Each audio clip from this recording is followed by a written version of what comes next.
Okay, so this chapter actually opens up with probably my favorite image of the entire chapter, and that's Noelle front and center, staring up at Asta as he's just floating there. And I don't know, there was just something so eye-catching, so enamoring about this panel. So much so that in my first two readings of the chapter, I didn't even notice that there were two smaller panels on the sides of it. Because I was so drawn to the center image of Noelle just standing there that it really drew my attention away from everything else. Also, I'm not sure, but I really feel like this scene might be a slight homage to that classic Attack on Titan image. You know, that one of Eren staring up at the Colossal Titan peeking over a wall? I'm not saying that Tabata was definitely trying to emulate that image with this drawing, but you can't tell me that when he was drawing it, he didn't have that image in mind. Anyway, getting back to the chapter, I want to start off by talking about the thing that everyone's been losing their mind over, and that is that near the end of the chapter, Noelle finally admits that she loves Asta, which was a very touching and heartwarming moment, and it really hit home on the theme that the last chapter started of Noelle really having a lot of faith and drawing most of her strength from Asta's influence on her. But the key thing we gotta remember is the fact that she said it to herself. She didn't openly confess to Asta in the middle of the chapter that she's in love with him, which is something that a lot of people have been kind of blowing this up to be on the same level as that she's openly confessing to Asta in this chapter, and that the two of them are gonna go forward as like boyfriend and girlfriend.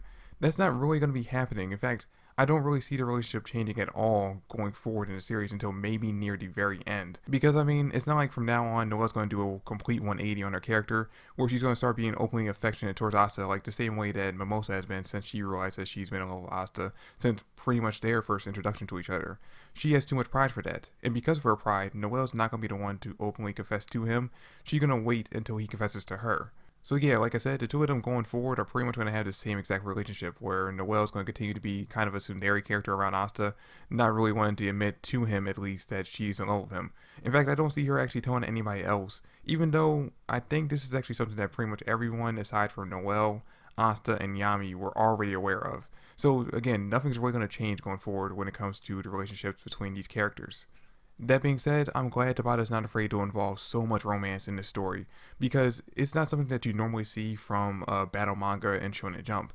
And I don't mean that as to say that other battle mangas haven't had romance in them as well. Like, obviously, Naruto had hints of romance with, you know, when it comes to Naruto and Hinata, Sasuke and Sakura.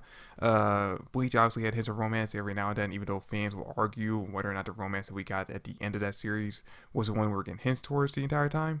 And obviously, My Hero has had hints of romance between some characters here and there. But with those series, romance is an aspect that isn't really brought up nearly as much as it is in Black Clover. I mean, we're constantly being reminded of the fact that Noelle and Mimosa are in love with Asta.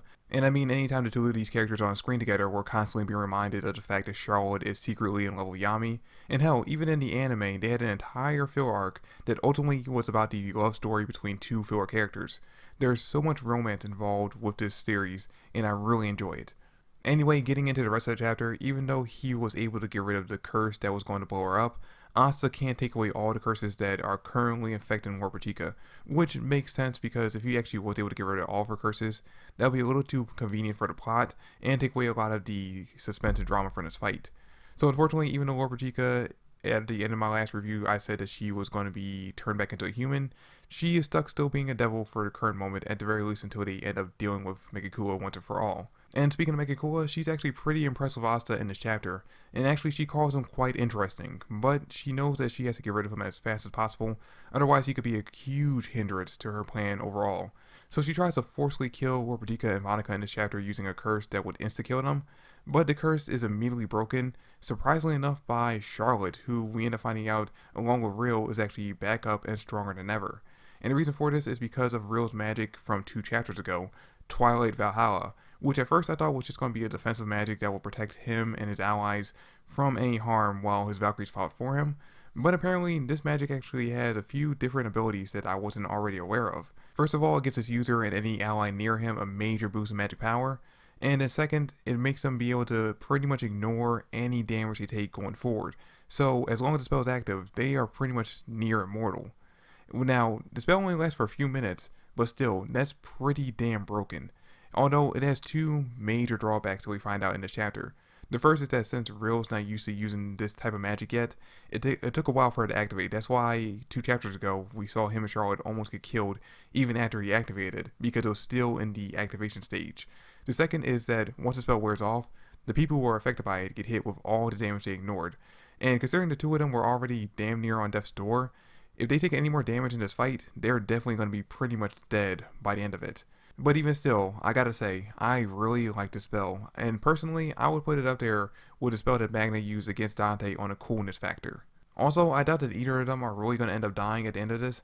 I mean, maybe I could see it happening if it was just real because he's not that important to the series, but with Charlotte added into the mix, I definitely don't see it happening. So I'm guessing that at some point Mimosa's going to end up showing up, and maybe right after the fight ends, she's going to show up and heal the two of them, which will be good because if she shows up at that moment, she might still be able to save Gaja as well. And the only reason why I think that she could still save Gaja even though he used his life force in his last spell is because of the fact that I am convinced that Mimosa's ultimate magic has something to do with healing because that is her specialty, that's what her position is on this team. She's definitely the healer, so going forward, her ultimate magic definitely has to be a healing type spell, which if it's ultimate magic, it has to be something that can bring damn near people back from the dead. But anyway, once again, Megicula continues to be impressed with how capable the humans continue to be, and she says that individually they're not really anything to talk about, but when they work together, they can accomplish a lot. And honestly, Megicula actually might be throwing the most praise towards humans that we've seen any Devil show. I mean, she complimented Gaja, she's kind of complimented Asta in this chapter. She, I believe, complimented Noelle when they first started to interact, and she's even complimenting Real and Charlotte in this chapter. So she's showing a lot of respect towards humans, more respect than we've seen any of the devils that we've interacted with so far show towards any of them. But despite that, she still plans to kill all of them so that she can fully manifest. And then this is when we end up finding out something that I wasn't aware of, and I don't think was ever mentioned or actually established prior to this. But apparently, when Megicula uses her ritual and kills somebody off for it, she also takes her soul, which, I mean, that makes sense, she is a devil after all. But on top of that, she can also get their magical attributes, because we see her summon like 100 undead soldiers in this chapter to fight off against Real's Valkyries and Real and Charlotte. And she imbues them with armor made from Aesir's steel magic, and she specifically says that this is actually magic that she took from Aesir by having her soul, which again, I don't remember actually being established as a thing that she could do prior to this. I mean, don't get me wrong, this is a cool twist to add on to the story, but again, I don't remember it ever being established or hinted at that she had this ability. And if I'm wrong, let me know, because it actually does make her a credible threat and I actually do enjoy it. But if I actually missed something that was actually hinting towards this, let me know down in the comment section down below. Anyway, now we have the army of the dead fighting off against Real, his Valkyries, and Charlotte, and in the chaos, Asta and Lord Megicula actually get saved by Udine. And this is when we get confirmation that Asta is still recovering from the last time he used Devil Union against the fused version of Lilith, so he can't actually help out really much in this fight. In fact, saving Lord Megicula from blowing up was pretty much his only contribution to the entire fight. But just like how the thought of Asta was giving her the drive to continue fighting despite how hopeless the situation seemed in chapter 300, just him being here and encouraging her is giving Noelle the strength to jump right back into the fight. And this chapter ends with her activating her final Saint form and getting ready to face off against Megicula seemingly for the final time. Now, I'm sure as you guys are aware, there was a lot of backlash when it came to the ending of chapter 300, or at least over here in the West there was, because of the fact that it seemed like Tabata was setting up that Asta would be the one, despite the fact that we had so much build up with Noelle coming in to defeat Megicula and taking the victory away from her. And I can understand why there was so much backlash and why fans hated that idea so much, because again, we had almost 100 chapters of build up for Noelle to be the one to ultimately defeat Megicula and avenge her mom, only for Tabata to seemingly set up for Golden Boy Asta to come in at the last minute and take the victory away from her.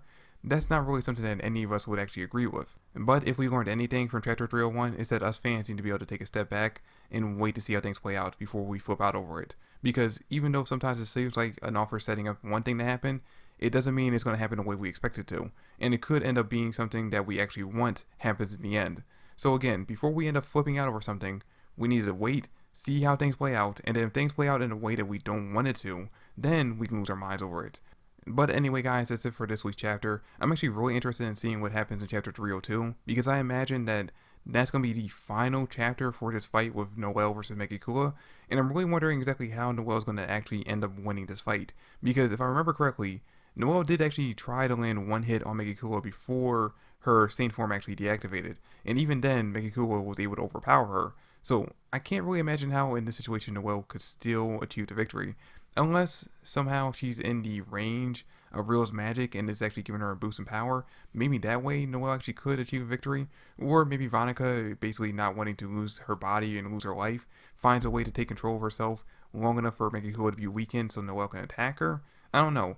there has to be some way for Noelle to win this fight, because even though her same power is strong, is not at the level just yet where she actually could take down Megicula by herself. Anyway, thanks for watching the video, guys. I really do hope you enjoyed it, and if you did, please drop me a like and subscribe to the channel. I would greatly appreciate that, and comment down below what you thought about the chapter and the video. But anyway, that's it for the video. Thanks for watching, and I will catch you guys in the next one. Peace.